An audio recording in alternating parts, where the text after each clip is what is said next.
makakaupo na po tayo. Ayan. Ang sarap pong magpuri sa Panginoon, ano? Ang sarap awitin yung in all my life, you had been faithful. Totoo po yan, ano? At bago po tayo magpatuloy, okay ba yung sound? May ugong. Okay yung sound? Eto, okay? Okay? Okay ba? Hindi galing sa ilalim ng lupa ang sound? O naninibago lang ako. Okay. So bago po tayo mag-umpisa sa pag-aaral ng banal na salita, we would like to welcome in our midst, and as I call your name, please, pwede po ba kayong tumayo pag tinawag ko ang inyong pangalan? Ito, I believe this is your first time. Brother Michael Santillan and Elmer Santillan. Welcome po kayo. I guess mag-ama kayo. Is that right? So you're welcome in this church. We're in. Ang amin pong itinataas, walang iba kundi ang ating Panginoon. Walang ibang itinataas. So welcome po kayo. And gusto po namin kayong pasalamatan sa pagdalo nyo. Okay. At saka si Charmaine de la Peña. Oh, hello Charmaine. Siguro mag-girlfriend. Tama, yung guest. Pwede na ako sa guessing game. Okay. So, welcome, Charmaine. And I hope this is not the first and last. We hope na makasama pa namin kayo all throughout our worship service. So, you can, Ayan, Mr. Mo, oo. Yun nga, dahil sabi mo, di ba? So, makakaupo na po kayo. Thank you for coming. Baka may hindi pa ako natawag na ngayon lang natin nakasama. Meron ba? Wala na. Okay. So, good morning po sa inyo lahat. Ang sarap po mag-worship. Halos ayoko na sanang magturo dahil ang sarap. Gusto ko namnamin yung goodness of God. At alam nyo, habang inaawit natin, nag-reminisce ako nung buhay ko noon, na sabi ko, I'm not worthy. Hindi ako karapat-dapat na maging lingkod niya. Pero, kaya kanina, habang nagpipray din ako doon, nakikita ko yung goodness niya, yung kabutihan niya, na I believe, hindi lamang ako, kundi maging kayo, meron kayong mga karanasan sa Panginoon na nakita nyo yung sarili nyo, na hindi tayo karapat-dapat sa harapan niya. Amen? Marami tayong mga pangako, hindi naman natin tinutupad. Di ba? Marami tayong ginagawa na alam nating mali, pero ginagawa pa rin natin. Pero yung goodness o yung kabutihan ng Diyos at yung habag niya at yung katapatan niya for us to be forgiven ay talagang naroroon. Amen? Amen po? Ako lang ba nakakaranas ng ganun? Okay. Anyway, this is the last Sunday of the month of September. Ang bilis, ano? Sabi ko nga, parang ang bilis na matatapos yung 2023. 2024 na kaagad. Okay. Okay lang yung sound? Malinaw naman. Okay. So, ang ating pong tinatalakay sa buong buwan ng September, ang tema po natin na tinatalakay ay tungkol sa ang hindi pagbabago ng Diyos. Yung Diyos na hindi nagbabago. God never changes. So, hindi po nagbabago ang Diyos. Kasi po kung nagbabago ang Diyos, parang hindi siya karapat-dapat na sambahin, paniwalaan, pagtiwalaan. Amen? So, ang ating pong Diyos, yung katabi mo, Pastor Allen, ngayon lang nakadalo? Oo. Siguro wala ako dito nung dumalo siya, ano. Kasi ngayon ko lang siya nakita. Anyway, good morning. So, ang tema natin for the month of September is about God never changes. Ibig sabihin, ang Diyos ay hindi nagbabago. So, tinalakay po natin for the past 3 weeks yung patunay na ang Diyos ay hindi nagbabago. Salamat, magkakape po ako habang nag-privilege. Pero tubig po itong mainit. Ayan. Tinalakay po natin sa buong buwan ng September, at last na nga ito, na yung tungkol sa tema natin na ang Diyos ay hindi nagbabago. Pinatunayan po natin sa pag-aaral natin na hindi talaga siya nagbabago. Although there are some areas in our lives that changes, but God never changes. So yun po. At ngayon po ang pag-aaralan natin, our foundation text ay nasa Exodus chapter 6 verse 9 to 12. Babasahin po natin. Sa wikang, pwedeng English, pwedeng Tagalog. Okay lang. Kaya lang, yung hindi ko masyadong mabasa dyan. Moses, dito na lang ako para sigurado, malabo sa akin yan. Moses reported this to the Israelites, but they did not listen to him because of their discouragement and cruel bondage. Then the Lord said to Moses, "Go tell Pharaoh, king of Egypt, to let the Israelites go out of his country." Verse 12. But Moses said to the Lord, "If the Israelites will not listen to me, why would Pharaoh listen to me, since I speak with faltering lips?" Okay. So, hindi po natin ito lubos na maunawaan kasi may mga tinatawag na in-between. Yung sa umpisa at saka sa dulo, ito po yung in-between, sa gitna. Bibigyan ko lang po kayo ng konting background. Siguro po napanood nyo na yung 10 Commandments. Napanood nyo po ba yon? Yung mga Israelites ay mga alipin ng mga Egyptian. Inalipin po sila. Yung mga Israelites na ito, mga Hebrew. At sila yung tinatawag, the Israelites ay tinatawag na bayan ng Diyos. Ibig sabihin, sila yung ikilala sa Diyos, sila yung itinuturing na mga anak ng Diyos. Sa panahon po na yon, sa lumang tipan, sa Old Testament. Dahil sa inaalipin po sila po ay humingi ng tulong sa Diyos. Nanalangin sila, subalit ang tagal-tagal hindi sila na aalis doon sa pagkakaalipin dahil sila po ay pinagagawa ng bricks. Alam niyo po ba yung bricks? Yun ang ginagawa nila para pag nagawa na, napatuyo na yung bricks, putik po iyon na nilalagyan ng ang tawag, yung straw, yung mga dayami. Ayan, para mabuo. And then, ginagawa nilang mga building nila. So, ganun po ang trabaho at doon naaalipin ang mga Israelites na napapahirapan. At gusto nilang makalaya. Sila ay nanalangin, sila ay nagreklamo sa Diyos na bakit mo kami pinapabayaan sa ganitong kalagayan. And God listened to their cry. Kumbaga, dininig ng Diyos ang kanilang mga pag-iyak, ang kanilang panalangin sa pamamagitan ni Moises o Moses. Kinausap ng Lord si Moses na pumunta ka sa Pharaoh, sa Paraon, at sabihan mo sila na ganito, ganon. Pero, sabi ni Moses kay Pharaoh, paano sila makikinig sa akin kung ako nga ayaw nilang paniwalaan? So, ganon.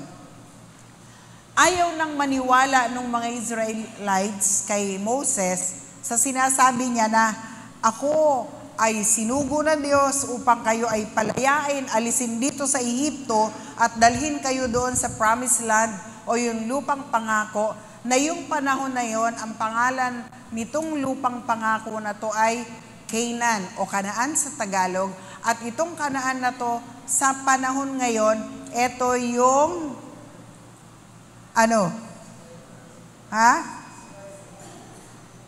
Israel. Ito ngayon yung Israel. Okay. So, bakit lupang pangako? Kasi very promising yung land. Kasi sabi doon ang description, itong land na to, itong Israel o Canaan o promised land, kaya promising kasi ang mga prutas daw noon ang lalaki. Ang prutas doon, ang mga pagkain ay sagana, flowing with milk and honey. Ibig sabihin, andun ang lahat. Kaya gusto ng Diyos, alisin sa pagkakaalipin ang mga Israelita, dalhin doon sa kasaganaan. At ganito rin po ang gusto sa atin ng Panginoon. Yung alisin tayo sa pagkakaalipin. Ano yung alipin na yon? Inaalipin tayo ng kasalanan, inaalipin tayo ng kahirapan, inaalipin tayo ng samut-saring mga sitwasyon. At gusto ng Panginoon, palayain tayo doon. Yun po ang pangako sa atin ng Diyos. Itong pangako na to ay tapat na kanyang gagawin sa atin. So itong mga Israelites na ayaw makinig kay Moises, eto po yung mga taong nakaranas ng matinding paghihirap. And sometimes in our lives, pagka tayo po ay nakaranas ng matinding mga sitwasyon ng buhay, parang ayaw na nating paniwalaan na totoo ang Diyos. In fact, meron akong kakilala noon na naka-attend siya ng church siguro 2 or 3 times. And then, dumating yung sitwasyon sa kanyang buhay. Ayaw niya nang mag-church. Sabi niya, hindi totoo ang Diyos. Ayaw niya nang mag-church kasi hindi raw totoo. Kasi bakit dumating yung mga sitwasyon na yon sa buhay. Simba naman siya. 3 times pa lang siyang nagsisimba. So, para tayong mga Israelita, wala tayong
pa rin.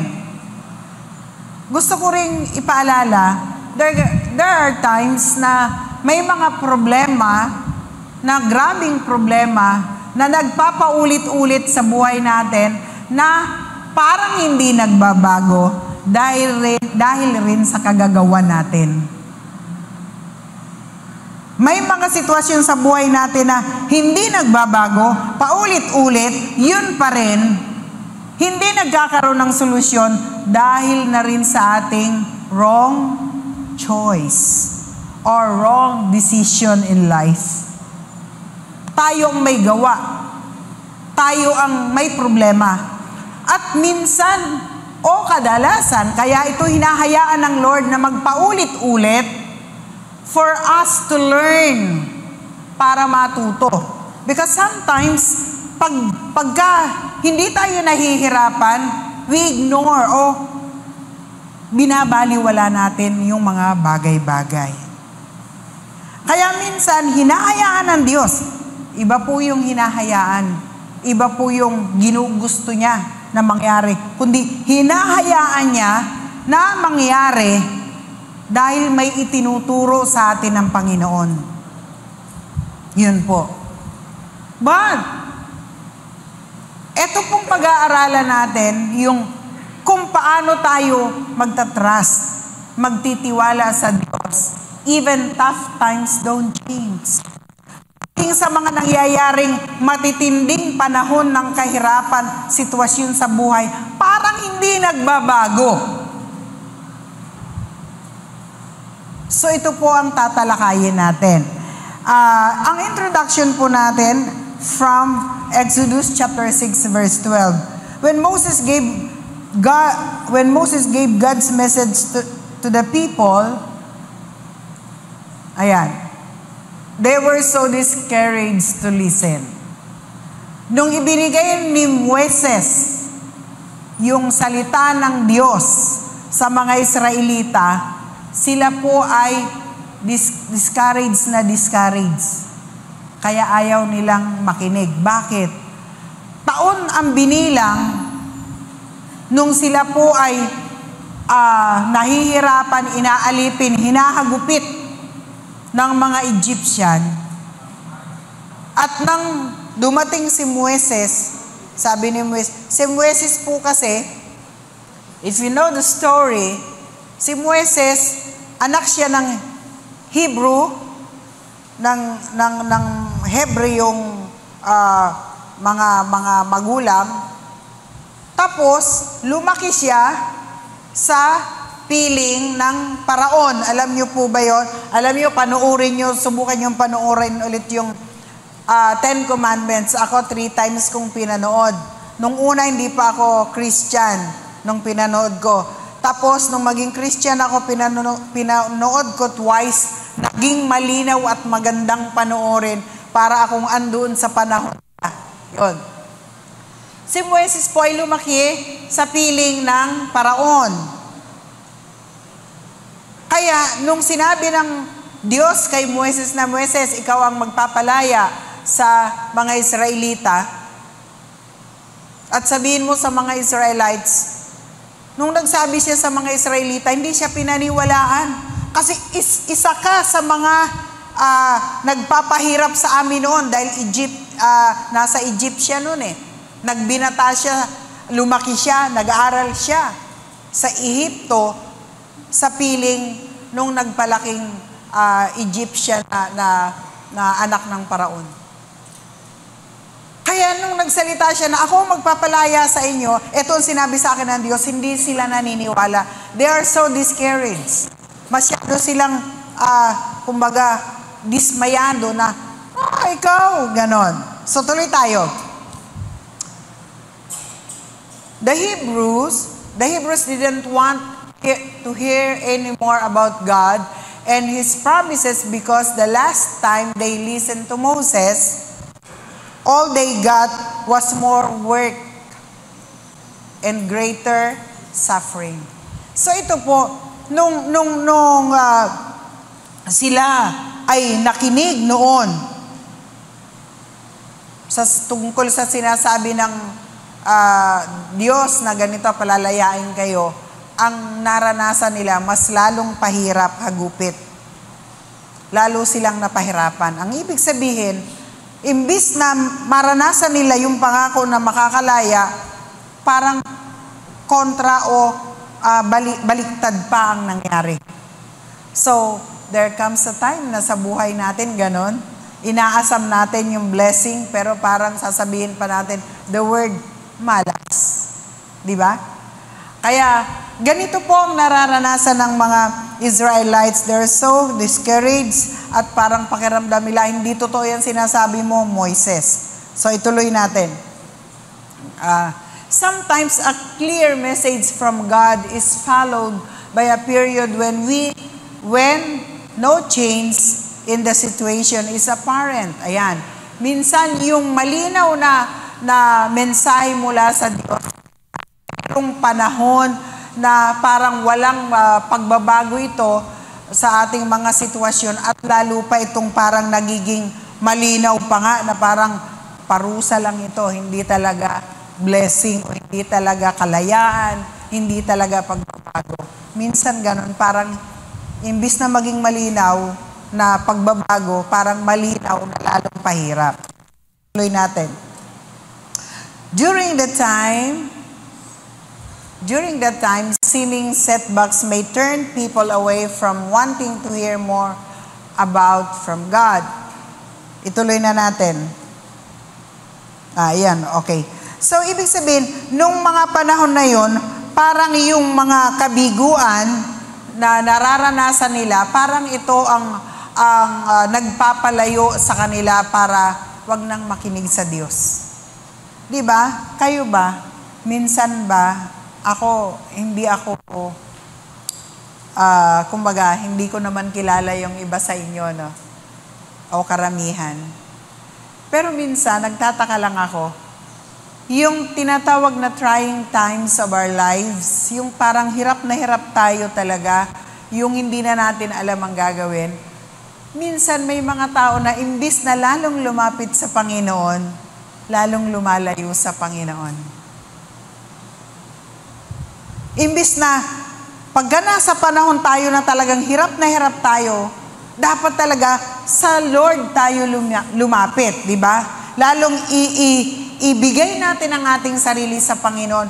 Pero yung iba po, kung kailan may problema, saka lumalayo sa Panginoon. Nagsasarili sila, ayaw nilang makipag-usap, ayaw nilang makipag-fellowship, ayaw nilang mag-church. Dahil may problema sila. Baliktad. All the more na meron tayong problema, meron tayong mga sitwasyon sa buhay, lalong dapat tayo ay lumalapit sa Diyos. Pero karamihan lumalayo. Na para bang kaya ko ito, ako ang gagawa ng paraan. Kaya mas lalong nadidiskaril po yung ating mga buhay. Ngayon, dito, if you are a leader, ayan, sasabihin, Pastora, pang-leader lang pala yung binabanggit mo. Mind you, kapatid, sometimes hindi natin alam na tayo ay leader. Especially yung mga kalalakihan.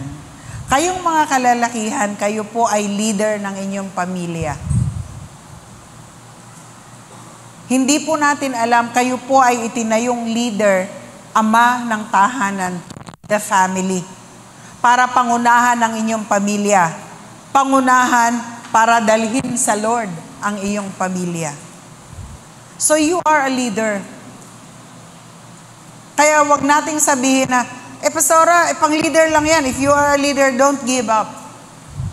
If you are a leader of your family, at gusto ko pong linawin ito, kayong mga kalalakihan, leader po kayo ng inyong pamilya. Kayo dapat ang nagdadala ng inyong pamilya sa Panginoon. Bakit ako naririto? Hindi para hiyain ng mga lalaki.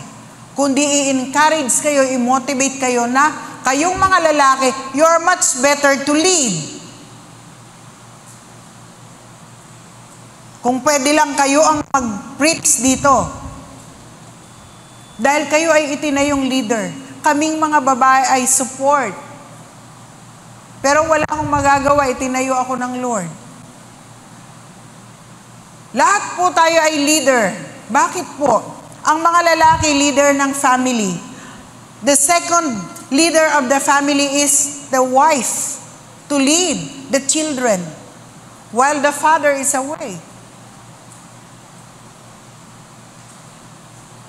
Maaring leader ka sa certain organization or group. Lahat po tayo pwedeng mag-lead. Yung iyong anak na hindi mo madala, i-lead mo. So you are a leader. Pero parang discouraged ka, hindi ko madala. Don't give up if you are a leader. Don't give up.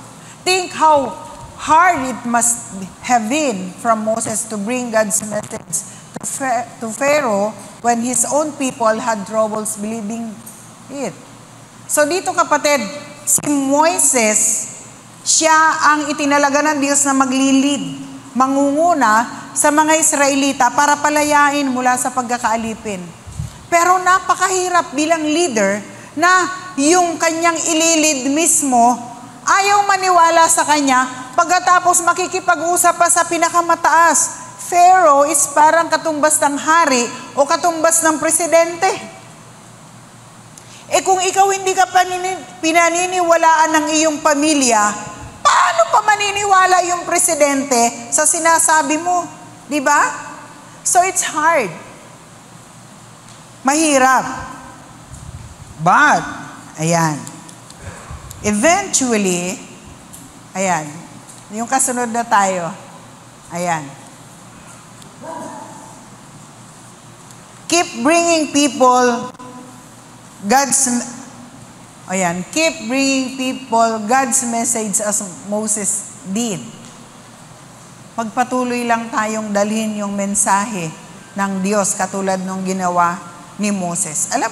Alam niyo po ba si Moses? Hindi siya tumigil hanggang sa mabilis yung kanyang pagtanda, umaba na yung kanyang balbas. Dahil sa pagpapatuloy, hindi siya nagsawa na mangusap, magsalita, i-persuade yung mga Israelites na naririto ako, I'm willing to lead you. So eventually, the Hebrews believed that God has sent Moses. But for a time, he must have felt alone. Naniwala naman sa kanya. Katagalan naniwala ang mga tao kay Moses, yung mga Israelita. Pero that time, ang feeling niya, mag-isa na lang siyang bumabalikat sa gawain na yon. Pag nararamdaman po natin na parang mag-isa na lang tayo, magpatuloy lang tayo, kapatid. Pag nararamdaman mo na parang wala ka ng katuwang, mag-isa ka na lang sa gawain na yon, mag-isa ka na lang dito sa pagdala sa pamilyang ito para maisaayos. Pag feeling mo yung hanap buhay, parang wala ng paraan para lumago, parang feeling mo, iyong pagiging Kristiyano, ikaw na lang, hindi ka pinaniniwalaan ng iyong pamilya, mahal sa buhay, wala nang naniniwala sa iyong kaibigan mo. Kapatid, don't give up. Gayahin natin si Moises. Sa bandang huli, naniwala naman ang mga Israelita, kaya lang nung panahon na yun, pakiramdam niya siya na lang talaga mag-isa. Mararamdaman mo na para kang mag-isa, pero keep on going. I've been there during the years na itong church na to ay siguro mga nasa 6-7 years pa lang ang church na to. Naranasan ko yan na pakiramdam ko ako na lang mag-isa. Pero nagpatuloy po ako. Kung hindi siguro ako nagpatuloy, wala itong church na to. At wala na rin ako sa inyo. Pero nagpatuloy po ako. So, Moses, ayan, only those persistent faith can obey when the task seem impossible. Si Moises po, persistent siya. Pag sinabing persistent, tuloy-tuloy siya, hindi siya nagbago sa kanyang pananampalataya. Kaya kapatid, gusto ko pong sabihin sa inyo, ang makatanggap ng tinatawag na ultimate blessing na pangako ng Diyos ay yun lamang persistent in faith. Yung talagang itinuloy niya, nagpatuloy siya, ipinaglaban niya, kahit na merong mga dumaang sitwasyon ng buhay, nagpatuloy siya. Pag tayo po ay nag-give up, hindi po natin makikita yung sa dulo. Kung tayo ay nasa kalagitnaan na ng laban ng buhay at gi-give up kayo, hindi nyo makikita na meron palang andun sa dulo na nakatalaga, na pangako, na pagpapala, na blessing, na hinihintay mo sa Panginoon. Kasi huminto ka na tumigil ka na. Huwag. Kung nasa kalagitnaan ka na ng laban, dumiretso ka. Kung nasa kalagitnaan ka ng tough, o yung tinatawag na pinakamahirap na sitwasyon ng buhay, just go on. Just go on. Naalala ko kasi, ang dami kong mga nakikita na yung mga nagpapaaral, na halos wala nang maibigay, halos yung salimbayan, yung mga problema, may binabayaran, the bills, estudyante, halos hindi na nila alam ang gagawin. Sabi ko nga sa isang kausap ko, I've been there too, na talagang dinaanan ko rin yan, halos hindi ka na matulog. Pero ngayon tumatawa na ako, wala na So hindi lahat ng mga sitwasyon natin na tough times ay, kumbaga, hanggang mamatay ka tough. Pero, there are tough times that never change. Merong mga tough na nangyayari sa buhay natin na hindi nagbabago. But still, we need to be faithful at magpatuloy tayo. Amen? Amen po? And why we still need to trust God even tough situation don't change? Bakit kailangan natin na magtiwala pa rin sa Diyos kahit na yung mga matitindi na sitwasyon ay hindi nagbabago? Number one, because God is sovereign and all-powerful. Dahil ang Diyos ay, pag sinabi pong sovereign, makapangyarihan. Siya po ay hindi lamang makapangyarihan, mga kapatid, kundi siya ang kumbaga sa wala nang ibang tataas pa sa Kanya.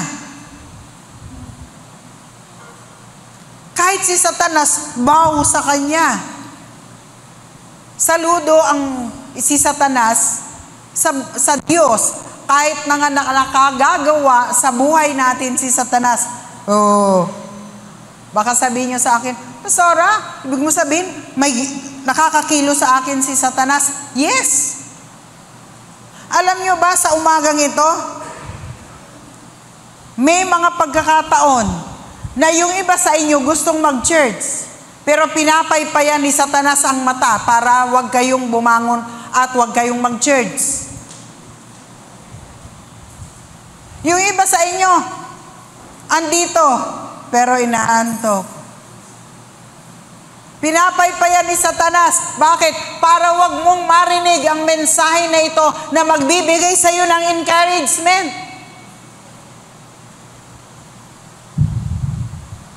Sasabihin ni Satanas, sige, I will allow you to go to church, but you are mine. Kasi hindi ka makikinig, patutulugin kita.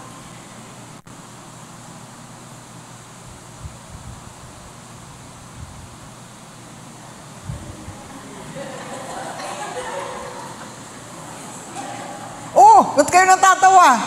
Wala ba na ako sinasabi Alam nyo, si Satanas, hindi natin nakikita how he works in our lives. Pero meron siyang tinatawag na subtle way. Yung hindi mo namamalayan, kumikilos siya sa atin. But even Satan bow down to God because God is sovereign and all-powerful God. No one can match the supremacy of God. Amen? So,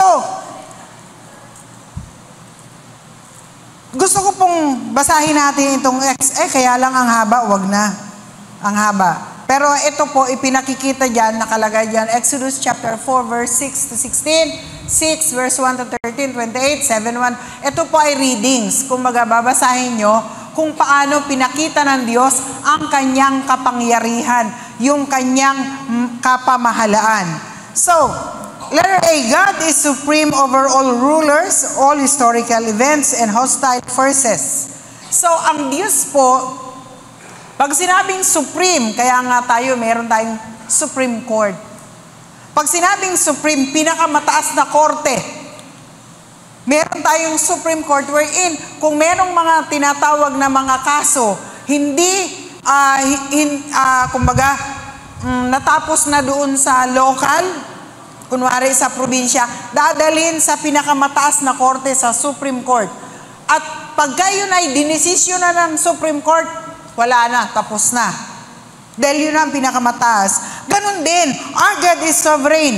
Siya po ay pinaka-supremo, pinakamataas na ruler sa buong mundo. Universe. In fact, He is the creator of all things. Amen? So, siya po ang pinaka-supreme. Sovereign God. Supreme in all historical events. Kung merong mga historical events sa ating mundo, kapatid, wala nang ibang tataas pa sa history ng Diyos. Bakit? In the beginning, alam niyo yun, He created the heavens and the earth. In the beginning, He created day and night. So, ibig sabihin, lahat ng events, historical events, wala nang tataas pa.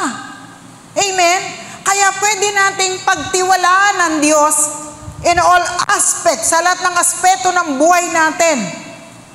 Pwede nating pagtiwalaan ng Diyos. Even the hostile forces, maging yung mga puwersa ng kaaway, alam niyo mga kapatid, walang magagawa sa Kanya. He can deliver us in ways we can't imagine. Kaya tayong palayain, kaya tayong alisin dyan ng Diyos sa mga kinalalagyan natin sa paraan na hindi natin alam kung papaano.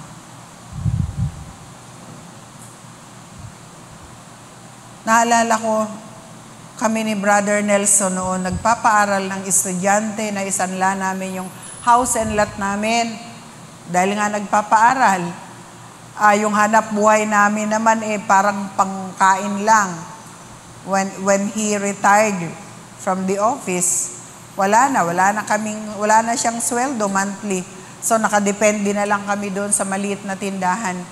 At talagang kulang na kulang. May nagda-diaper, merong nag-aaral, merong nagagatas, hindi mo alam kung ano gagawin. And then, merong mga maniningil na halos hindi ka na matulog. So, I thought, paano kami makakalaya dito? Pero hindi ko alam kung paano kami nakaalis doon sa pagkakautang na yon. God makes a way. Kaya nga nung inaawit natin yung dalawang worship song, You are the freedom, Jesus, you are the reason. I'm kneeling again at your throne. Where would I be without you? Yung gano'n, saan ako? Nasaan sana ako kung wala ka? Dahil hindi ko alam kung paano makakalaya. Sa buhay natin, hindi natin alam kung paano tayo makakalaya. But we have to trust God, our sovereign God. Amen? So, if we trust in His sovereign will, power, and love, no opposition can stop us. Pag tayo, kapatid, ay nagtiwala sa Kanyang kapangyarihan, sa kalooban niya, sa kapangyarihan niya, love, walang sino mang yung opposition. Alam nyo, sa buhay po natin, hindi tayo mawawala ng oppositionist. Yung laging kontra, tinatawag na kontrapelo. Di ba ngayon, kontra yung E80 at saka yung Itbulaga? Di ba? Same time. Kontra. Sa buhay din natin, merong kasama mo na nga sa bahay, pinapakain mo na sa palad mo, kontra pa din.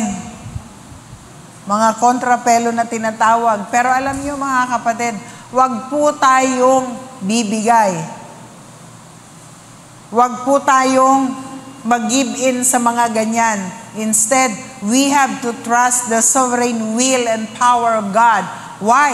Siya po ang may magagawa sa atin. Amen?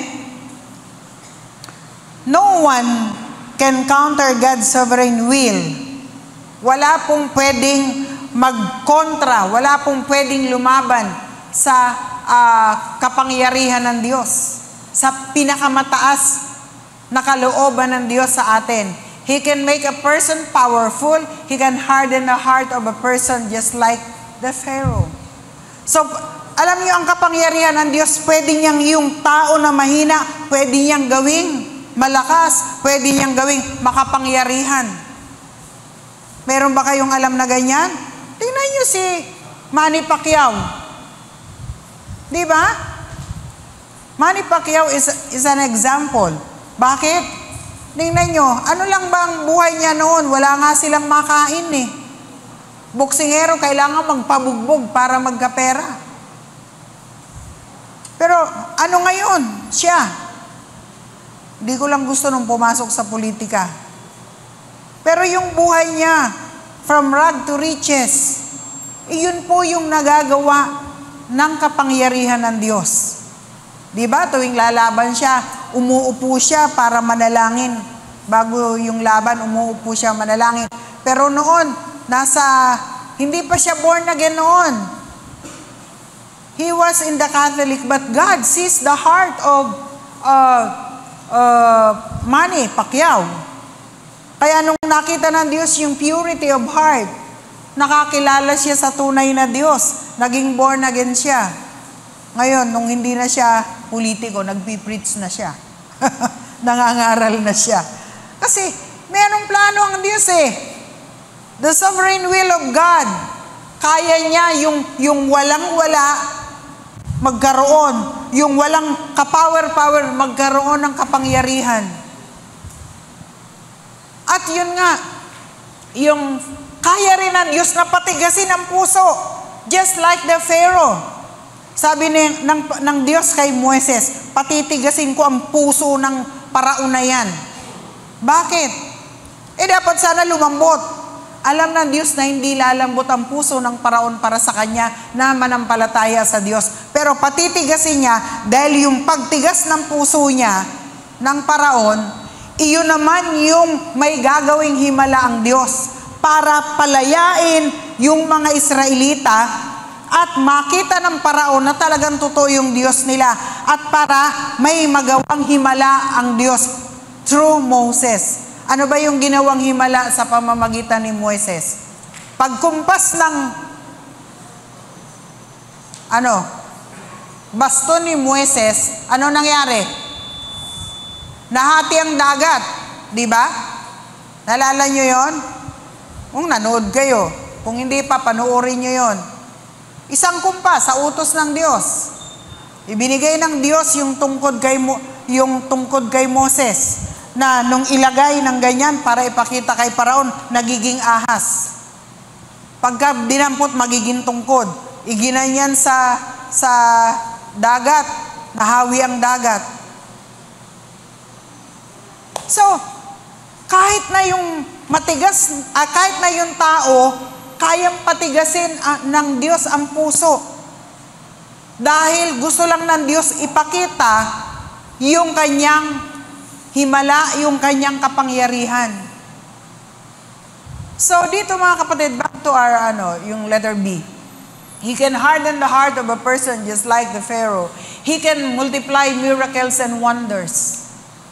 Kaya nagawa niya yung miracles. Ano nga isang sa miracles doon? Yung dagat, ay yung tubig, lahat ng tubig, ginawa niyang kulay pula. Di wala na silang iinumin. Di ba? Yung mga balang, mga insekto. So, dito yung kapangyarihan ng Diyos, no match ang ibang kapangyarihan. Kaya nga, pwede natin pagtiwalaan ng Diyos. Pag sinabi ng Diyos, gawin natin. Sabi pa ni Moises, ipadadala mo ako dun sa mga Israelita sa mga Israelites na yan na ayaw nga maniwala sa akin. Pagkatapos kakausap mo sa akin ng Paraon, hindi ako marunong magsalita, utal ako. Pero ang alam niyo, ang Diyos laging may paraan. Sabi ng Diyos, samantalang aralin siya sa Egypt, considering na nakapag-aral, pero bakit marami siyang rason? Pero sa Diyos, walang rason-rason, kaya niyang gumawa sa mga bagay na hindi natin kayang gawin. Sabi ng Panginoon, halika, ang dami kang reklamo, eto si Aaron, yung kapatid niyang panganay. Eto si Aaron, siya ang magiging speaker mo. Katulong mo sa pagsasalita. Alam niyo, God will make a way for all of us sa mga sitwasyon na parang wala na at hindi magbabago. Kayang gumawa ng paraan ng Diyos. Amen? Even sa tingin mo wala nang mangyayari, kayang gumawa ng himala ng Diyos. May paraan siya. Letter C, God's sovereignty over all nature is a reminder. Letter C na tayo. God's sovereignty over all nature is a reminder of His mali ng yan. Sovereign. Nagkamali lang ng type. Ayan. Yung kapangyarihan ng Diyos sa lahat ng mga, pag sinabing nature, yung mga kalikasan. Hindi nyo ba nakikita yung mga bundok ng gaganda? Yun po ay nature. Yung mga nakikita nating mga sceneries na, not just mountains, yung mga waterfalls, ang gaganda, di ba? Humahanga tayo dyan. Pero alam nyo, yan ay patunay ng kapangyarihan ng Diyos. Yun po ay pagpapaalala sa atin. Andyan na ba? Ayan. Yan po ay pagpapaalala sa atin that God is in control. He directs, He preserves, and maintains His creative order although we can't see it. Hindi natin nakikita kung paano kumikilos ang Diyos. Amen. Hindi mo namamalayan may ginagawa ang Diyos tulad nung inaawit natin. God will make a way when it seems to be no way. He works in ways we cannot see. He will make a way for me. So ang Diyos po ay may ginagawang paraan sa buhay natin. He directs, He preserves. Alam niyo yung mga damit ko? Sabi ko, totoo talaga, Lord, na nagpipreserve ka. May mga damit ako, 10 years na, nasusuot ko pa rin. He preserved. Yung mga simpleng ganon. Yung mga kalusugan natin, He preserved. For His purpose. Sa kanyang layunin, ipipreserve niya tayo. At laging maganda ang layunin ng Diyos. Mapapatunayan kung He preserve. Why? Nagkaroon ako ng TB, hindi pala V, TB, tuberculosis. Nagkaroon ako ng cancer, di ba? Ito yung, common na sa inyo. Pero, hanggang ngayon, ang dami kong accident na pinagdaanan. Pero bakit andito pa rin ako malusog? The sovereign purpose and will of God prevails. Yung nakapangyayari, yung makapangyarihang kalooban at layunin ng Diyos. Kahit na sa'yo, kapatid, iniisip mo, wala na itong kabuluhan, hindi, may kabuluhan yan. Yung mga bagay na akala mo lang wala, pero meron. Amen?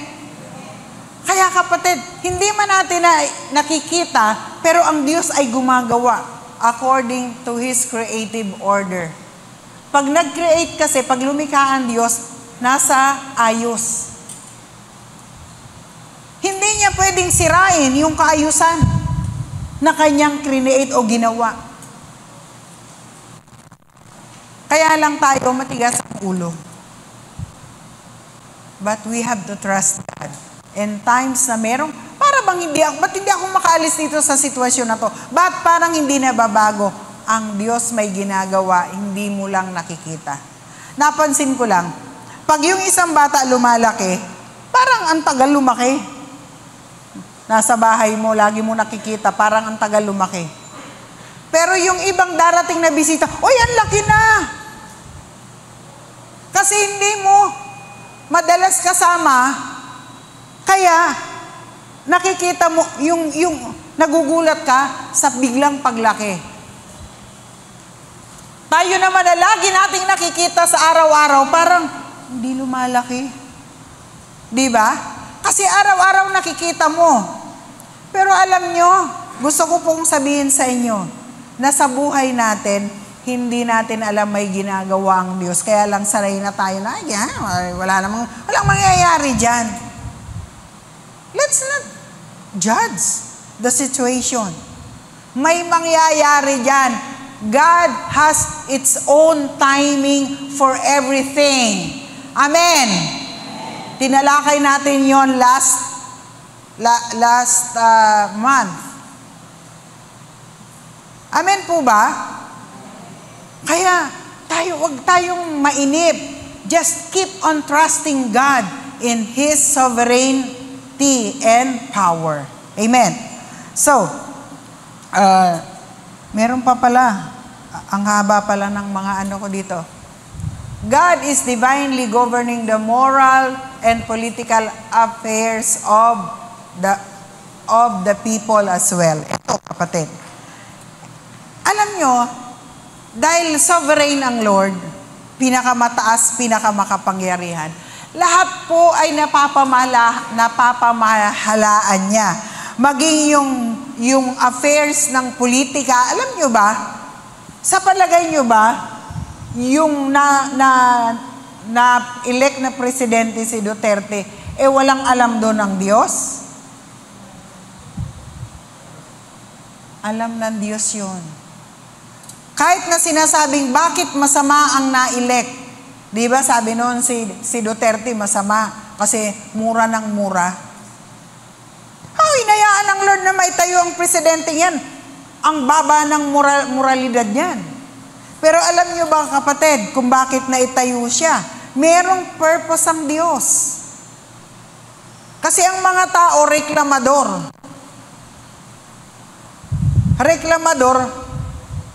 Pero kung titingnan, karamihan ng nagrereklamo ay may katulad ni Duterteng pag-uugali. Pinakikita ng Diyos, eto kayo, ito mga ugali nyo, ibibigay ko sa inyo, hahayaan ko na maitayo ang isang presidente na katulad nyo, walang katakot-takot. Diba? Kaya lahat, divinely governed by God, yung mga nangyayari, maging sa politika natin, maging si Marcos. Sa ngayon, walang naitatayo dyan na hindi alam ng Diyos. At merong ginagawa ang Panginoon. Hindi natin alam. Although we don't see it, pero meron ginagawa ang Diyos. He makes a way sa lahat ng bagay. Sa politika, maging sa moralidad ng tao. Alam nyo ba ngayon, ang moralidad natin, napakababa. Ngayon, bago magpakasal, buntis na muna. O kaya may anak na. Magsasama na munang mga 5 years. Noon, hindi ka pwedeng tumabi ng hindi kasal. Noon, mamamanhikan muna, dadalaw sa bahay. Ngayon, hindi na. Sa hotel na kaagad. Ganun kababa ang moralidad natin. But God intervened. Sa paanong pamamaraan, ito ang mga gusto nyo, pag nagsama na, naghihiwalay. Bakit? Ito ang produkto ng inyong mga gusto. Dahil hindi kayo nakikinig. Dapat kasal muna. Dapat meron tinatawag na sanctity of marriage. Kasagraduhan.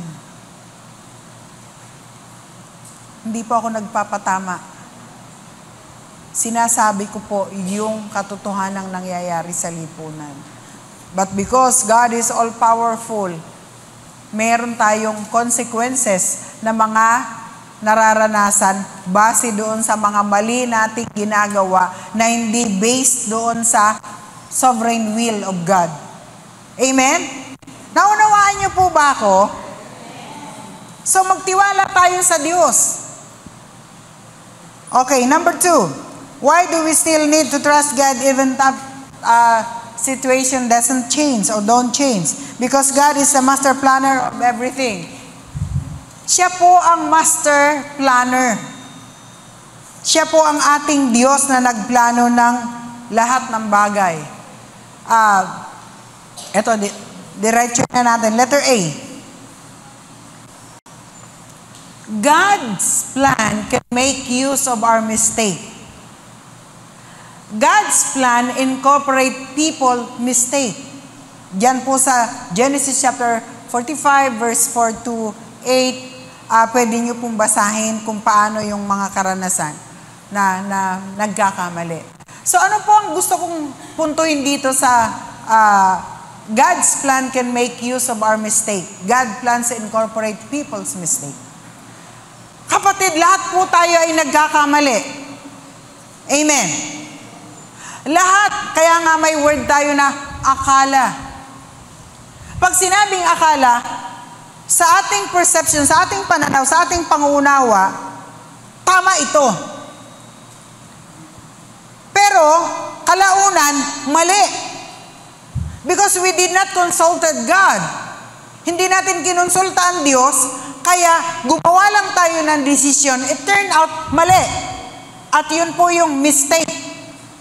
Pero alam nyo ba, kayang gawin ng Panginoon according to His power. He can plan, maaari siyang magplano na yung mali mo o mali natin ay maitama niya, gamitin niya yung mali natin at maitama niya. Amen? Paano ba nagagamit yung mali natin na maitama ng Diyos?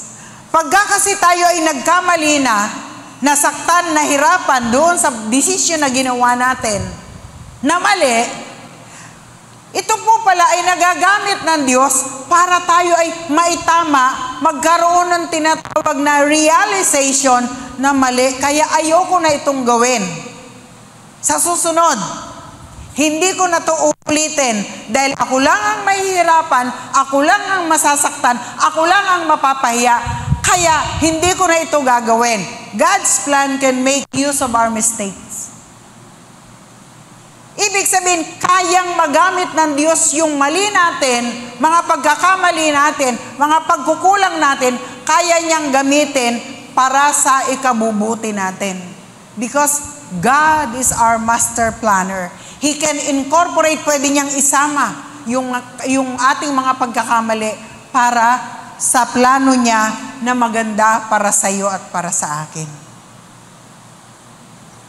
Hindi ko nga alam na ang aking mga pinagdaanan sa buhay ay magiging tool o gamit ko pala sa aking pangangaral.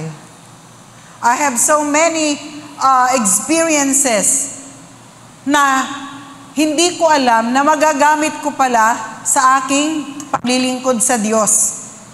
Magiging weapon ko pala ito against doon sa mga taong yung maraming sinasabi.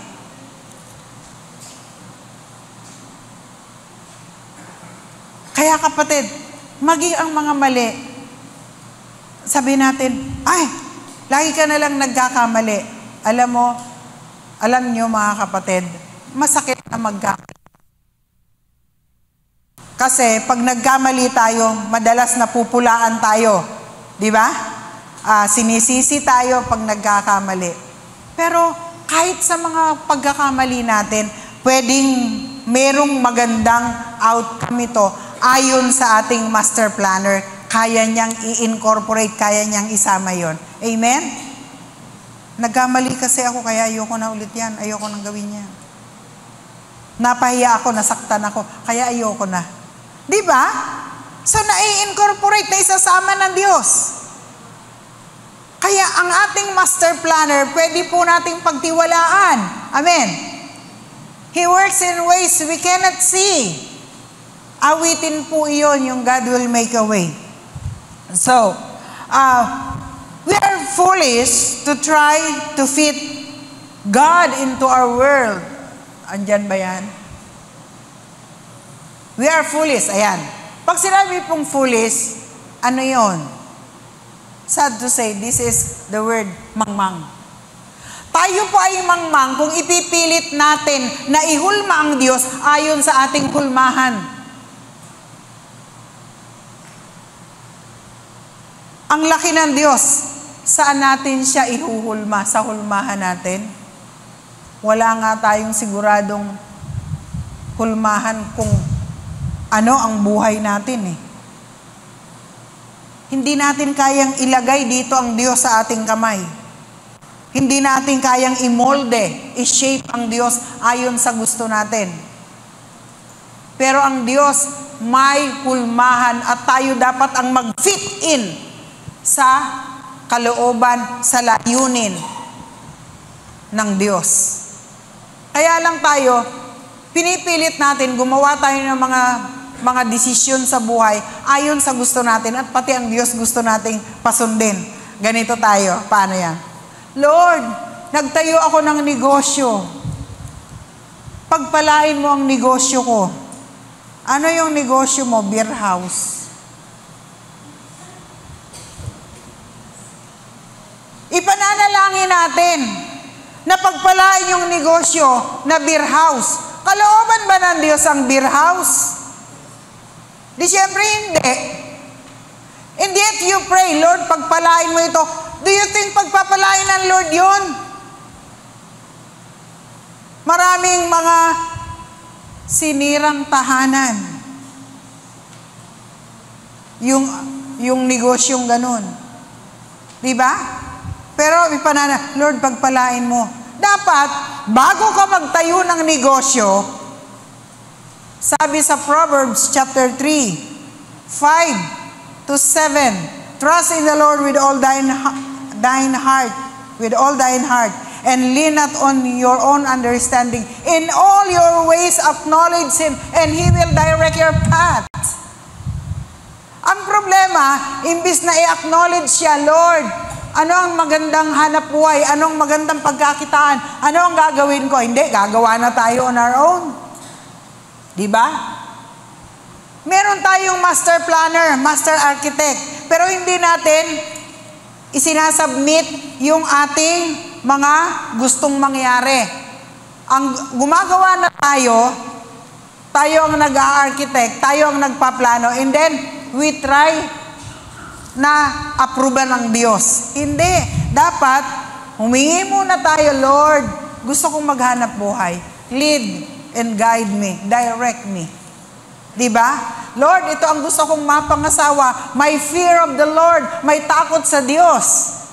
Para hindi kami nagkakaproblema.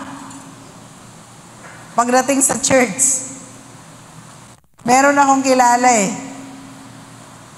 Pag-araw ng linggo, hiwalay sila. Andito sa church ng born again, yung isa nasa ibang church. Not born again. Nag-church din.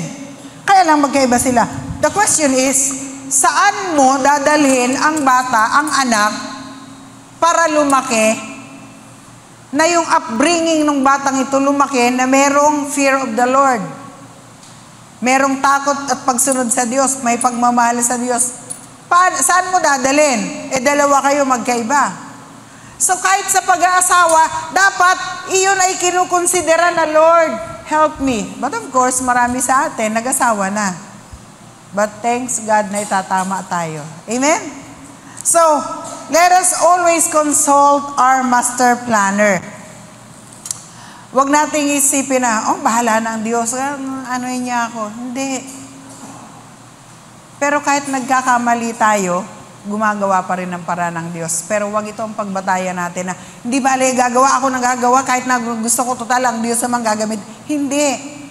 Alam ng Diyos yung intentional at alam ng Diyos yung nagkamali ka lang. Amen?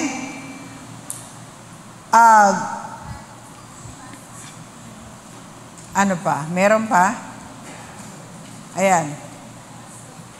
To make His plan and purpose conforms to ours. Instead, we must strive to fit into His plan. Yun na yun. Pagsikapan po natin na tayo ang mag-fit in sa kalooban ng Diyos. Hindi yung Diyos ang pasusunurin natin sa gusto natin. Letter B, no one can thwart God's plan. Ayan, Wala pong maaring humadlang o magbago o baliktad ng plano ng Diyos. Pag plano ng Diyos, plano niya yon, hindi natin pwedeng mabaliktad. We cannot always see or perceive God's overall plan, but we need to yield according to His plan and purposes. So, wala pong pwedeng sumalungat sa plano ng Diyos. Wala rin pwedeng humadlang. Hindi man natin makita, ma-perceive, maramdaman, hindi man natin mapakiramdaman kung ano yung pangkalahatang plano ng Diyos. Kailangan magpatianod lang tayo, just yield. Pag sinabing yield, ano man ang nangyayari, keep on trusting God. Ano man ang nangyayari, magpatuloy tayong magtiwala sa Diyos. Why? Meron siyang plano para sa ating lahat. Amen? I didn't know na magiging pastor ako, pero nag-yield lang ako. Naalala ko, ba't ako nag-aaral sa Bible School noon? Wala akong planong magpastor. Basta, yung 3 pastor na mga bata pa, niyakag lang ako na mag-aaral sa Bible School. Ako naman, sige. Pero alam ko kung ba't niyakag ako ng mga batang pastor na yon. Yung isa nag-aaral pa noon sa St. Joseph College. Ako kasi ang ginagawa nilang tagapakain sa kanila. Ako ang nagbabayad ng pamasahe. So, sa akin, okay lang, masaya ako nakasama ko yung 3 pastor na yon. Na nung nag-aaral, sige, sabihin sa akin, Sister Emma, tawag nila sa akin, Sister Emma, kain tayo. Pero alam ko na, bandang huli noon, ako ang taya, ako ang magbabayad, okay lang, kasi nga mga wala ng trabaho sila. Pero alam mo, talagang kahit hindi natin ma-perceive, makita, maramdaman, kung ano yung ginagawa ng Diyos, just yield. Magpatianod lang tayo, sige lang. For 1 year, yun po ay promo ng Bible School, I graduated, ang pasok 7 to 5. 7 ng umaga hanggang alas 5 ng hapon ako nag-aaral. Pero alam nyo, ngayon ko na-realize, kaya pala ako pinag-aral ng Lord nang hindi ko namamalayan na magpapastor ako. And then suddenly, nagpastor ako. Meron na akong background kasi nag-aral ako sa Bible School. So, yun yung mga hindi mo alam, pero sige lang, patianod ka lang. Wala sa layunin mo, wala sa plano mo. Pero magpatianod lang tayo because God's plan is better than our plan. Amen? Whenever yung hindi natin na-foresee, hindi natin nakikita yung plano ng Diyos para sa atin. Pero ang Diyos laging may magandang plano sa bawat isa sa atin. Who knows? Malapit na ako mag-retire as a pastor. And some of you, maaring kandidato pala as pastor. Hindi natin alam. Amen? So, just yield. Kung ano ang pinapagawa sa inyo ng Lord, kung ano yung mga nangyayari sa iyo, hindi man parang nagbabago, keep on trusting God. May magandang plano sa iyo ang Diyos. You never know. You never know. Kaya nga mga kapatid, ako, sasabihin ko sa iyo, I encourage you. If your situation, kung ang iyong sitwasyon ngayon, ay para kang nasa nag-uumpugang bato, hindi mo alam kung ano ang gagawin mo, keep on trusting God. Just trust God.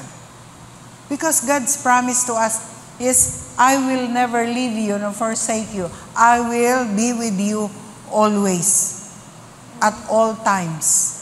Ibig sabihin, kahit saan ka, kahit anong nangyayari sa iyo, ang diyan ng Diyos, kasama natin ang Diyos, at hindi niya tayo iiwanan. Kung dumadaan tayo doon sa tough, matinding sitwasyon, kasama natin ang Diyos along the way. Hindi mo siya nakikita because God is Spirit. But He works. Amen? Minsan yung kaaway mo, yun pala magiging kakampi mo. Minsan yung mga taong nag-u-oppose sa'yo, yun pala ang magli-lift up sa'yo later.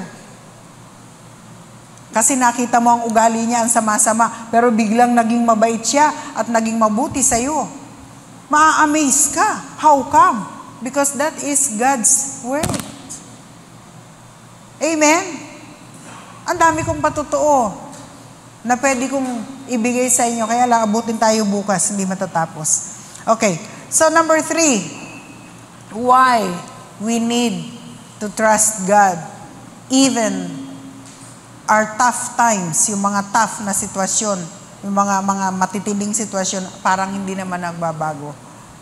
Because God is the author of life and faith. Dahil ang Diyos ang may akda ng ating buhay. Do you believe na ang Diyos ang may akda ng buhay?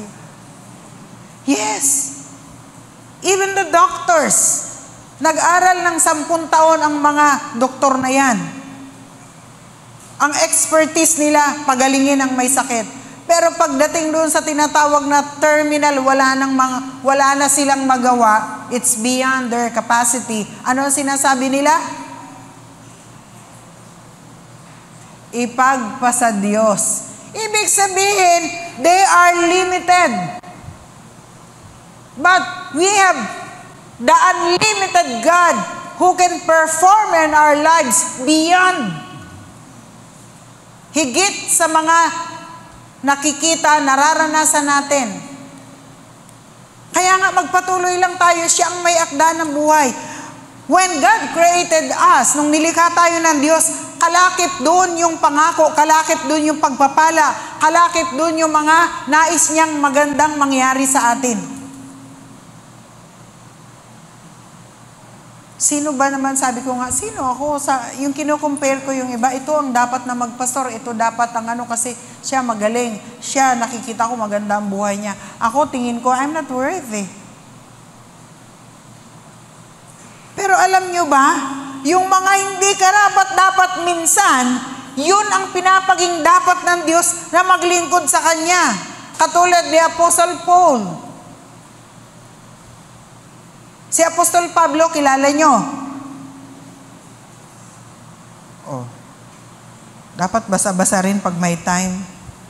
Si Apostol Pablo, the great accuser of Jesus. Number 1, numero 1, na tumutuligsa kay Jesus. In fact, pinapapatay pa si Jesus at lahat ng susunod kay Jesus, nais niyang patayin. At pinapapatay niya. In fact, bago niya na-meet si Jesus, humingi pa siya ng permiso ng kasulatan sa governor na bigyan mo ako ng kasulatan para tugisin ko at pagpapatayin ko ang mga disipulo ni Kristo. Dala-dala niya yon. But on the way to Damascus, nakatagpo ni Jesus si Pablo. Binulag. Kaya nga si Brother Nelson, binulag yan eh. Yung asawa ko. Binulag yan. Alam niyo ba kung bakit sabi niya, binulag ako ng Diyos. Kasi kung hindi ako binulag ng Diyos, hindi kita mapapangasawa. Kumbaga, ang Diyos, may kapangyarihan siya, binulag niya si Pablo. Siya yung may daladalang papel para pagpapatayin yung permission para patayin, i-pursue yung mga Kristiyano, mga disciples, mga follower of Christ. Pero nung mamit sa Damascus ni Jesus si Pablo, binulag. Nung nabulag siya, may nagsalitang boses. Sabi niya, Pablo, bakit mo ako inuusig? Narinig niya lang yung tinig. Bulag kasi siya, hindi niya makita. Sabi ni Pablo, who are you, Lord? Sino ka, Panginoon? Yun sinabi niya, ako si Jesus na iyong pinag-uusig.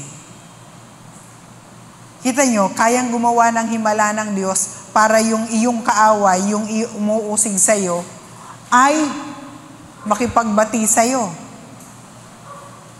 Sabi niya, ako si Jesus na yung pinag-uusig. Oh, sabi niya, Panginoon, ganito.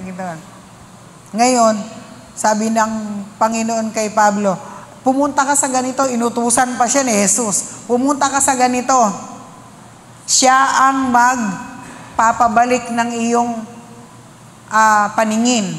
Sumunod siya. At yung pagsunod niya na yon, iyon na naging follower na siya ng ating Panginoong Jesucristo. Ano ang ibig kong sabihin? Ang buhay natin ay hawak ng Diyos. Ang pananampalataya natin, siya ang may bigay. The reason you have faith in God, kaya nagkakaroon ka ng pananampalataya sa Diyos, siya ang nagbigay sa atin.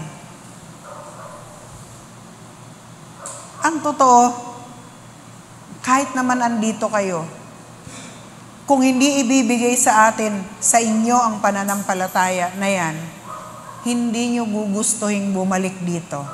But I believe, Brad, babalik ka dito. Amen. Why?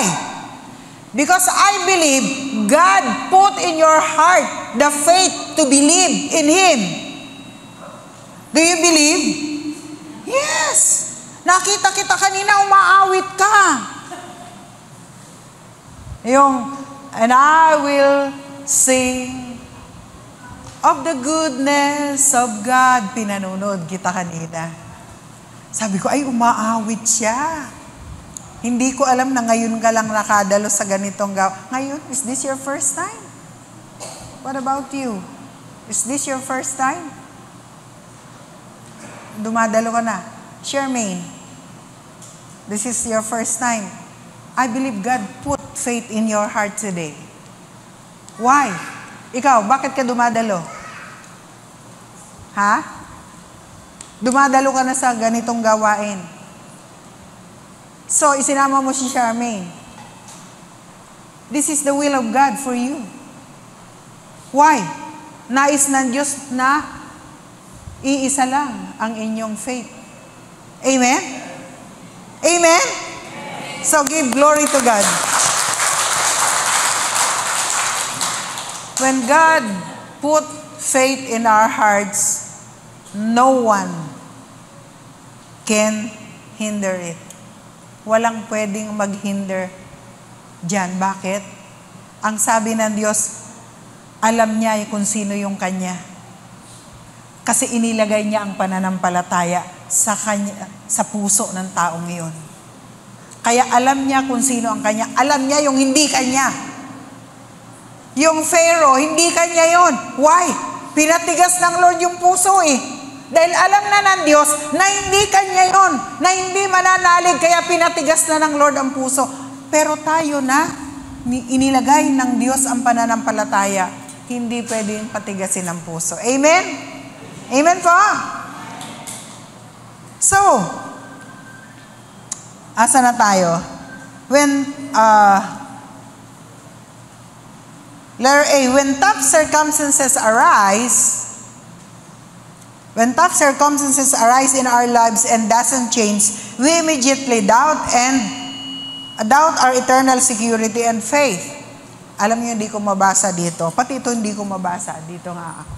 Ayan. Pag dumating po yung mga matitinding sitwasyon, circumstansya, kahirapan sa ating buhay, at parang hindi nagbabago, ang bilis po na tayo ay magduda, maging yung ating eternal security. What is our eternal security? Our salvation.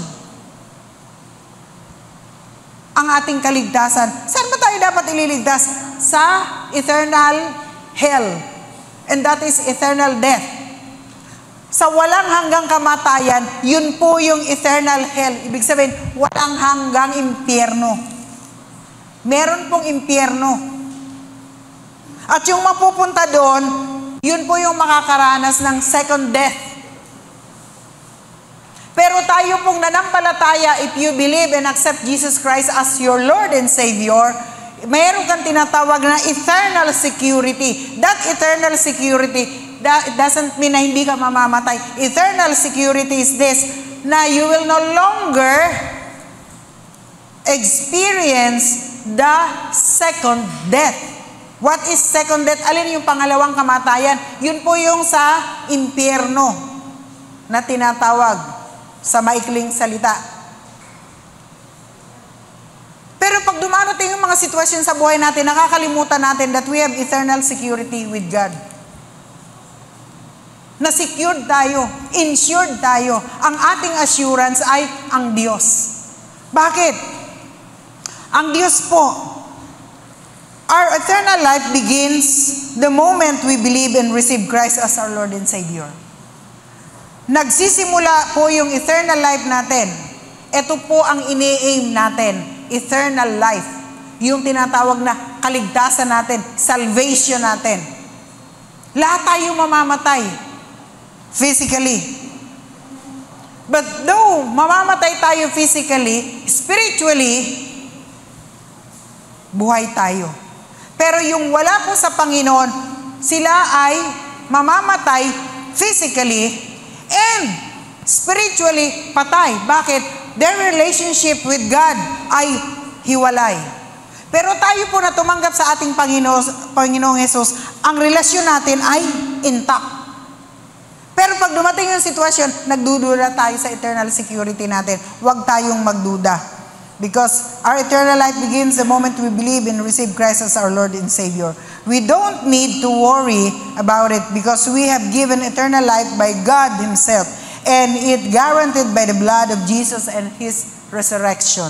Alam nyo ba kung ano ang garantiya? Kung yung mga life insurance nag-failed, karamihan. Pero kapatid, meron tayong life insurance with God because it is sealed by the blood of Jesus and His resurrection. Yung dugo po ni Kristo na nabuho sa lupa, yung dugo ni Kristo na nabuho sa lupa, yun po ang nagselyo ng ating buhay na walang hanggan. At ito ay pinatunayan, kalakip nito, ay yung muling pagkabuhay ni Kristo. Confucius, Buddhism, Muslim, yung kanilang mga itinataas, mga nagkandamatay, hindi na buhay. Pero we have Jesus who died, but after 3 days, resurrected for us. Bakit? Para patunayan na siya ang may akda ng buhay, siya ang may akda ng pananampalataya natin, na para ikaw ay magtiwala na talagang kailangan magtiwala ako sa Diyos. Bakit? Kasi yung pinananaligan mo, oo, namatay siya, pero muling nabuhay para sa iyo at sa akin, para ipaalam sa iyo na mamamatay tayong lahat, pero muli tayong bubuhayin sa kapangyarihan ng Diyos. Amen? Kaya, kapatid, huwag tayong mag-alala. Oo, lahat naman tayo mamamatay eh. Iba-iba lang ng panahon, ng oras. Pero kapatid, muli kang bubuhayin ng Panginoon pagkat binigyan tayo ng pangako ng Diyos na you will be with me eternally. Kung may kantang I'll be loving you eternally, ang Diyos yun. Mahal tayo ng Diyos eternally. Amen? Amen po. So our top situation may not change at times, but it will not affect our lives eternal and faith. As long as we surrender and trust everything in His care. Pag ipinagkatiwala po natin lahat sa Diyos, ang lahat ng bagay na meron tayo, kapatid, ano man yan, sabi nga lilipas din yan. Hindi all your life ay bata ka. Ibig sabihin, lumilipas na nagkakaedad ka. Ganon din ang mga sitwasyon sa buhay. Habang nagkakaedad tayo, mawawala yan. Just entrust everything to Him. Meron akong natutunan nung high school ako. It's all about the butterfly. Alam nyo ba yung butterfly, bago siya maging, ano ba yun? Ano nga yung butterfly sa Tagalog? Parang, alam nyo kung anong pumapasok sa aking gagamba. Yung paru-paro. Bago yan maging magandang paru-paro, yan po ay nasa cocoon. Alam niyo ba yung cocoon? Yung parang supot na ganito. Yung ganyan yung shape niya. Pag ganon. Andun po yung, ang tawag doon ay cocoon. Habang yung paru-paro, papalabas na ganon, nag-i-struggle yan o hirap na hirap yan. Papalabas yan, hirap na hirap. Pag pala ginupit natin para tulungan yung paru-paro na lumabas doon, mamamatay siya. Bakit? Kailangan pala ng paru-paro yung struggle na hirap siyang gumanon kasi habang hirap na hirap yung paru-paro na lumabas doon sa cocoon, yung dugo ay lumalabas doon sa wings ng paru-paro para yung wings na yun, pag ando na yung dugo, lumakas yung kanyang pakpak at makalipad siya ng malayang-malaya at malawak at yung pumailan lang siya sa himpapawid o diyan sa paligid natin. Kailangan niya pala mag-struggle. Yung hirap na hirap siya kasi doon lumalabas yung dugo, nakakapasok doon sa kanyang pakpak. Kung hindi pala siya mag-i-struggle ng ganun, yung dugo hindi gaganon. Pero kung tutulungan natin, mamamatay siya. At ganun din sa mga buhay natin. Sometimes o kadalasan, kailangang mag-struggle tayo na makalabas doon sa sitwasyon na yun na tough, napakahirap. Bakit? Ang gusto ng Panginoon, tayo ay lumakas. Yung pagiging Kristiyano ay malayang makakilos sa ating buhay, na tayo ay malayang kumilos dito bilang Christian, na kayang-kaya nating batayin, kayang-kaya nating mamuhay sa buhay Kristiyano na hindi tayo nahihirapan. Pero bago yun mangyari, dadaan muna tayo doon sa tinatawag na struggle. At ako po'y dumaan ng maraming beses doon. Pero I thank God dahil andito pa rin ako. When we become Christian, we receive the Holy Spirit. God's presence in our lives is proof that we really belong to Him. He also gives us the power to love and overcome every difficulties in life.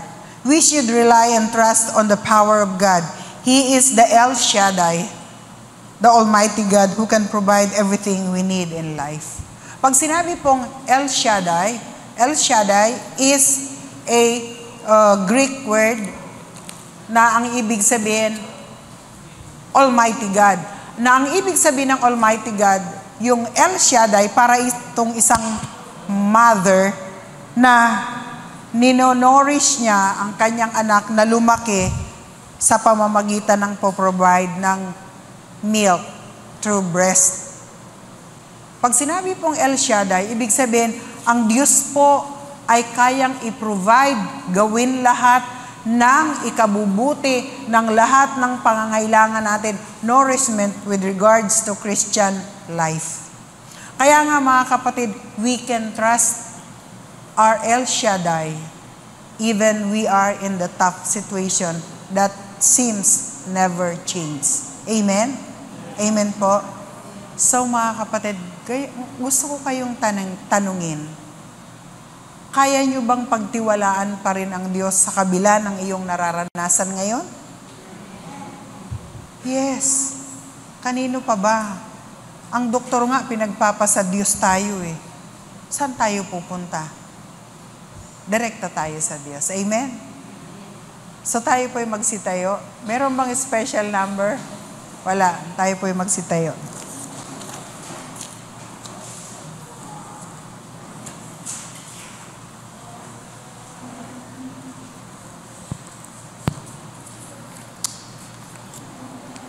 May gusto sana akong itanong sa inyo.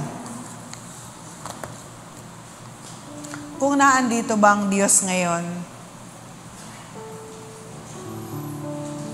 Kaya niyo bang sabihin sa Panginoon kung ikaw ay nasa gitna ng sitwasyon na parang hindi naman nagbabago? Ang tagal ko ng Kristiyano. Kaya mo pa rin bang sabihin sa Panginoon na, Lord, nagtitiwala pa rin ako sa iyo sa kabila ng pinagdadaanan ko ito? Kung kaya niyong sabihin, freely sabihin niyo sa Panginoon. Ang sabi ng salita ng Diyos, His ears is inclined to those righteous. Ang kanyang pandinig ay nakakiling doon sa mga matuwid.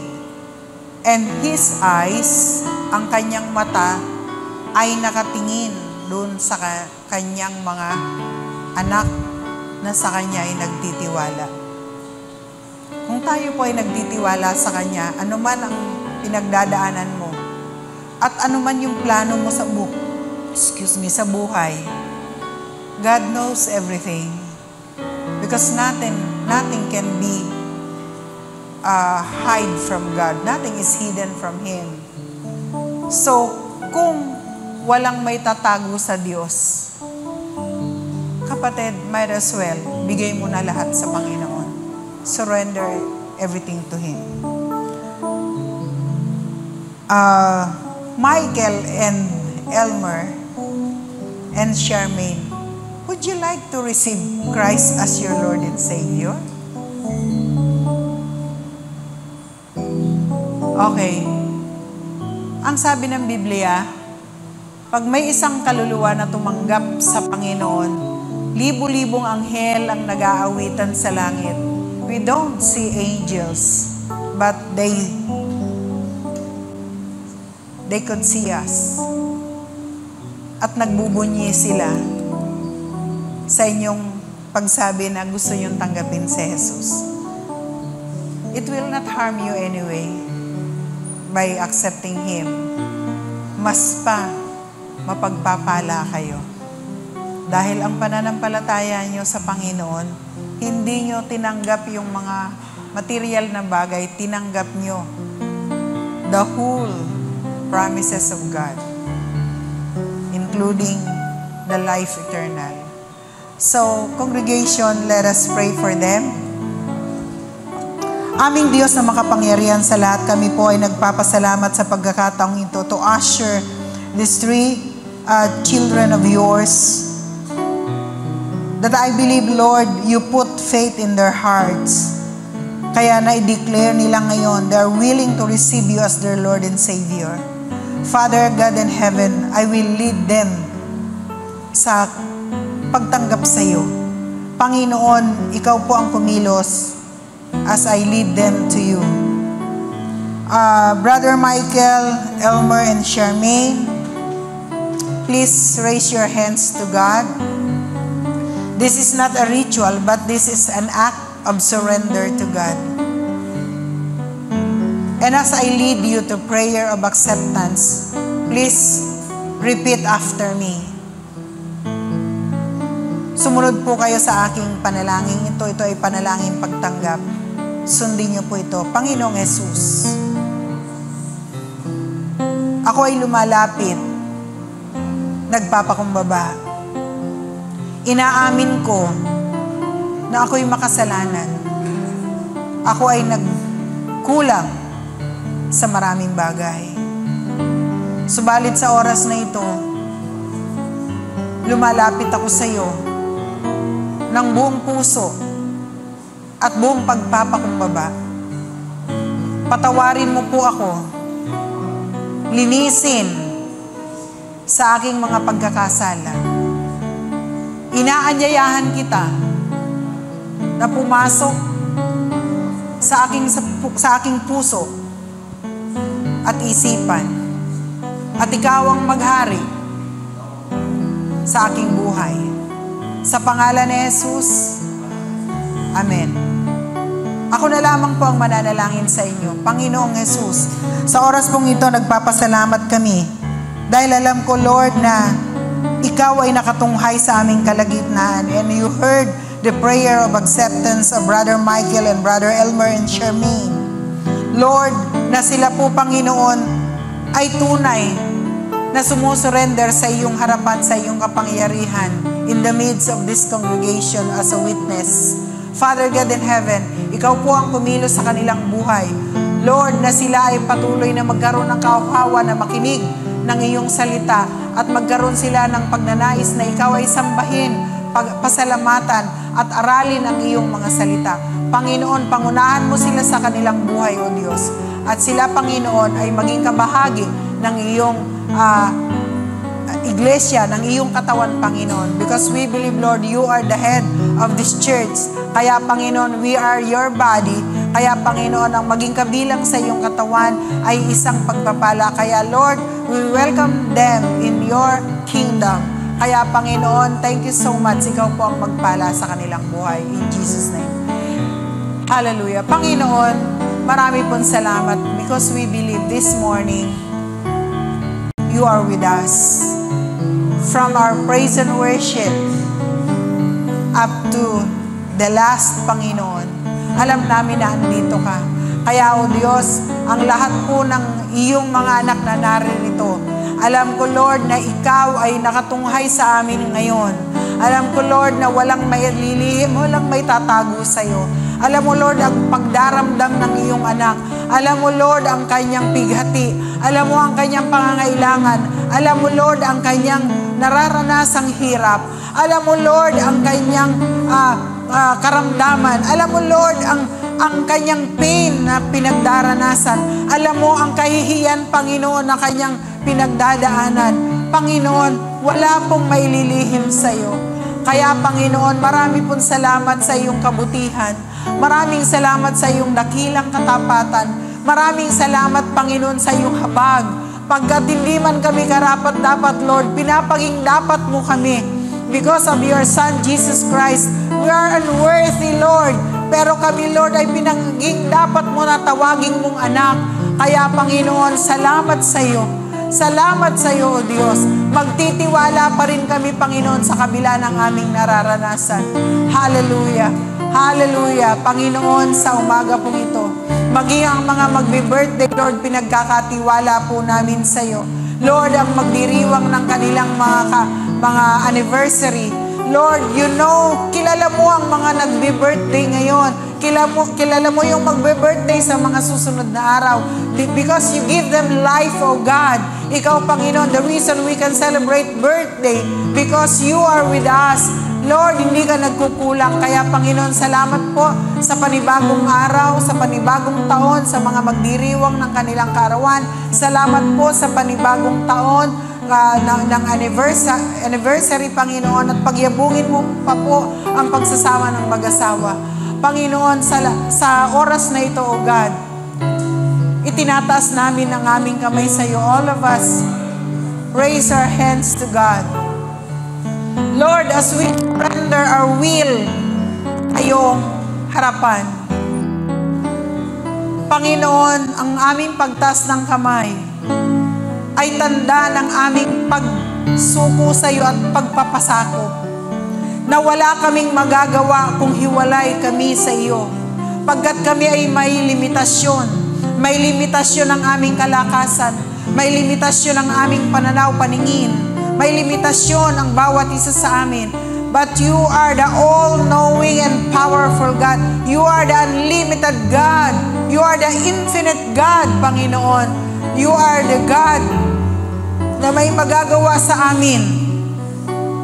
Hindi man po namin kaya, but by your intervention, by your help, O God, makakaya namin ang mga bagay na pinagdaraanan namin ngayon. Makakayanan naming harapin ang bukas, O Lord, ng merong panibagong pag-asa, pagkat ikaw ang buhay na pag-asa namin, Panginoon. As you have said, Lord God, you promised us that you will never leave us, nor forsake us, O God. Panginoon, ito po ang pinanghahawakan namin. As you said, you will always be with us. Panginoon, dumaan man kami sa mga pagsubok ng buhay. Lord, kasama ka namin sa mga pagsubok na ito. Hindi mo kami pababayaan. Panginoon, Hindi namin nakikita kung paano kang gagawa sa aming mga buhay. But Lord, you will make a way for all of us.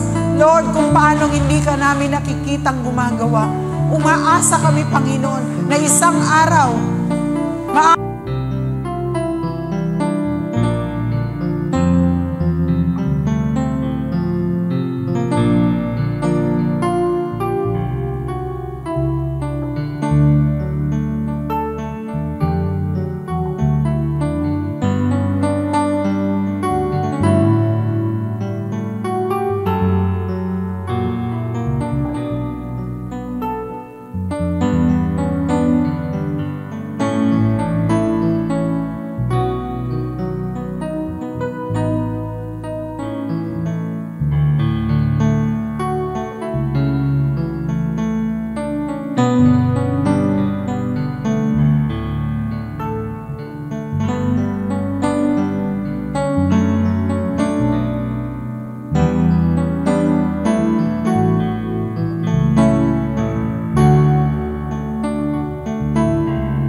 praise. Ayan.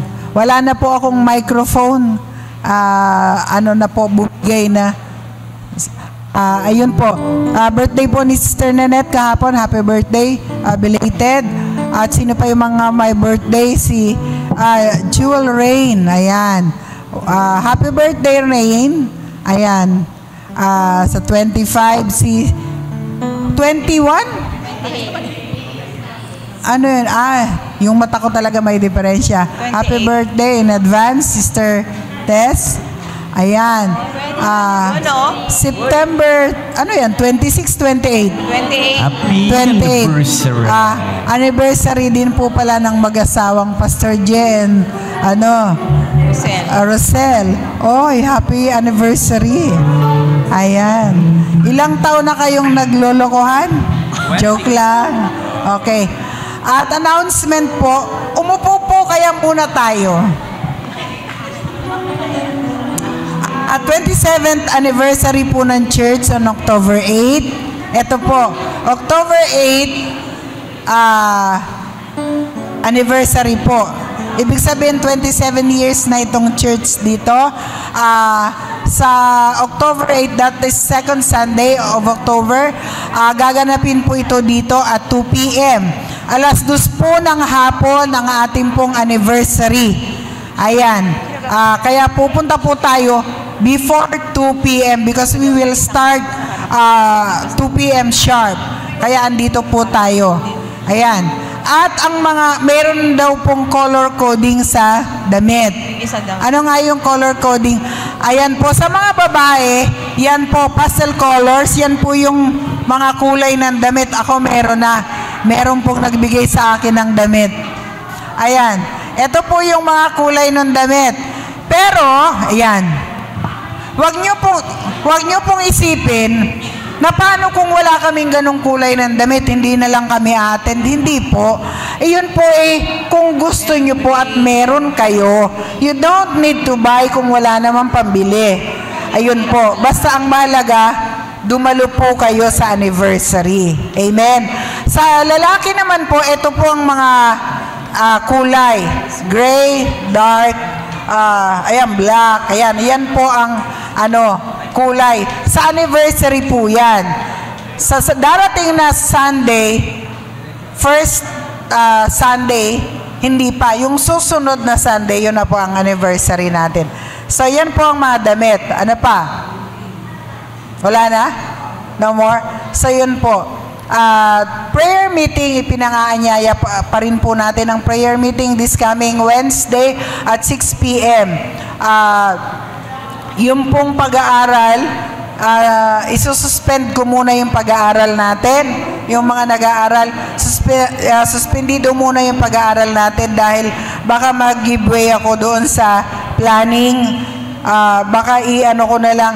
Elder Archie, Wednesday, pwede ka? Hindi pa rin ako. Sige, I will try to arrange. Okay, so prayer meeting this coming Wednesday at 6 p.m. Dumalo po tayo because I believe God will talk to you once we pray to God. Okay, wala na bang announcement? No other announcement? Okay po. So, inaanyayahan ko po kayo na magpatuloy kayong dumalo. Dahil naniniwala po ako, God will make a way in your life. Amen po? So, magandang tanghali po sa inyong lahat. Yun! Isa pa pong palakpak sa atin.